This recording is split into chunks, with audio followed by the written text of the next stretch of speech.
Hi, I'm Cathy Thomas. It's my honor to welcome Florent Marneau.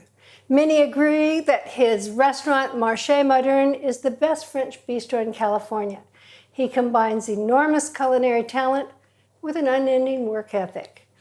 And he will show us how to make his irresistible Poisson Cru with coconut vinaigrette. Welcome, Florent. Merci. I'm so happy to have you here. And I'm so interested in this vinaigrette. The vinaigrette's amazing. It's a balance between coconut and lime. Yes. And it's inspired from the South Pacific. A little bit of French influence to it. Mm-hmm. Yeah, it's amazing. It goes really well with the fish.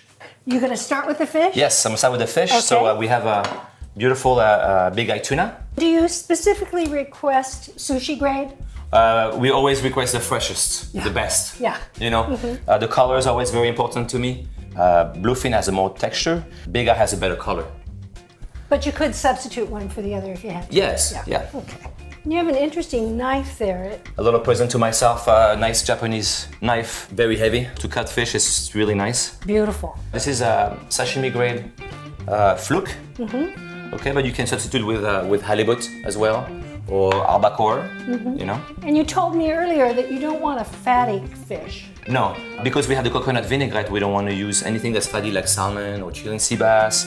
A little bit thinner than a tuna, because this is the textured fish, and I wanted to soak the vinaigrette a little more. And this is for a single serving.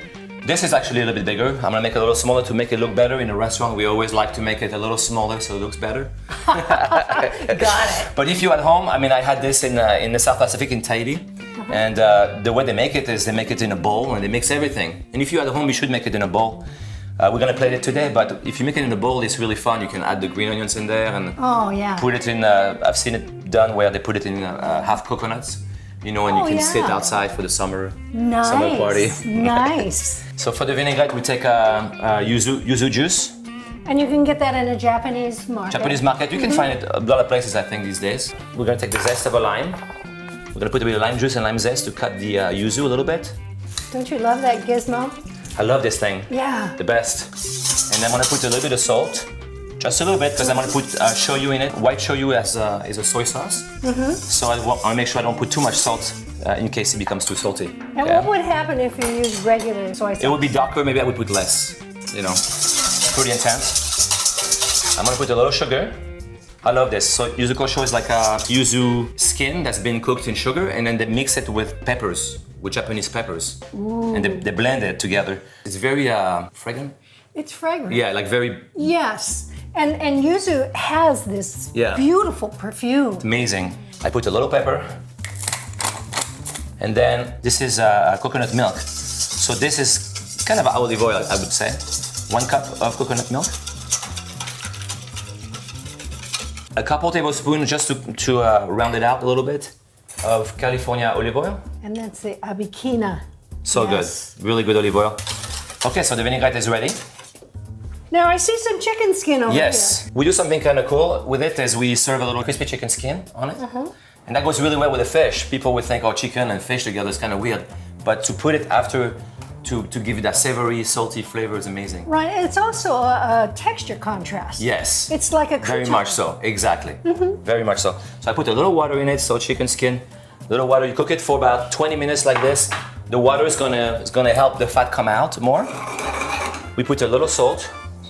It's gonna evaporate and it's gonna crisp up to this. And it looks like it's been deep fried.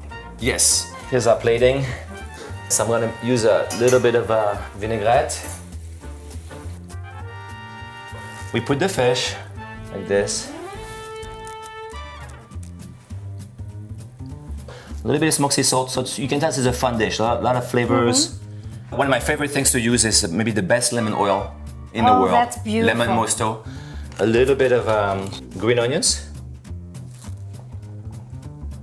And then we use a little bit of avocado. Micro cilantro, great addition to the flavor. Micro citrus. California olive oil, a little bit on the vinaigrette. Why not? And the avocado. Black pepper still. And were those French breakfast? These are French breakfast radishes. We just sliced, put them in a bit of water so they curl and they look pretty. To finish, we add the crispy chicken. I bet your guests go crazy over this. They love this. Is it on the menu? It is on the menu. We started about a week ago. And does anybody guess that that's chicken skin on top? Some people do. We put it on the menu, but some people say, "Oh, this is so good with it." You know, it's so savory. You know. It's perfect. Thank you so much. You're welcome. Thank you for having us. Such a pleasure, and I can hardly wait to cook this dish. Here's a quick tip from Melissa's. Like so many, I had a flu cold illness this year that would not go away. That is, until I savored some tom yum soup. The sweet, sour spiciness cleared up my cough and congestion. And it's easy peasy to prepare, about 8 minutes. So start with some broth, either vegetable or chicken stock. Bring that up to a simmer. This is the thing that makes it so quick. This is tom yum paste. And it has galangal, and it has garlic, and it has chili oil, and it also has lemongrass. So you want to put in maybe a scant tablespoon and just stir that in. Okay, over here I've got some Thai chilies, and I just want to cut them as thin as possible, and I'm leaving the seeds in. And then we want some fresh kefir leaf, and sometimes I keep this in the freezer. I buy it fresh at the Asian market, and then I have it when I need it. I want to cut this into a mince into the pot. Next, we want some lime juice, some fresh lime juice. And we're just going to squeeze this in.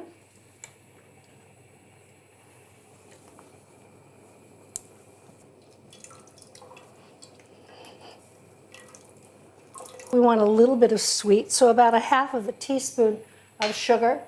And then if you're not making a vegetarian version, you can add a little fish sauce. And I think this adds a little umami, and I like it. Maybe a tablespoon to a tablespoon and a half. We're just going to bring this up to a simmer and let it simmer for about 2 minutes. Our mixture has simmered for about 2 minutes, and I want to add some green onions, and I'm just cutting them on the diagonal here. And I want to add most of the dark green stalks. And I also want to add the shrimp. And these are cooked shrimp, so they just need to heat through. If you wanted to use raw shrimp that's shelled and deveined, you can certainly use that too. And some enoki mushrooms. So I'm going to let this go for about 2 more minutes, and it'll be done. In the meantime, I'm going to cut up some cilantro to put on top. When you bring it home, just swish it in some cold water, drain it, wrap it in a paper towel or a kitchen towel, and put it into a loose plastic bag. And it'll last in the refrigerator that way for a long time. The smell of this soup is so delicious. It is sweet, sour, salty, and spicy, all at the same time. A little cilantro on the top, and we're ready to go. What a great cure. The produce aisles are filled with so many delicious choices. Try something new, have an adventure,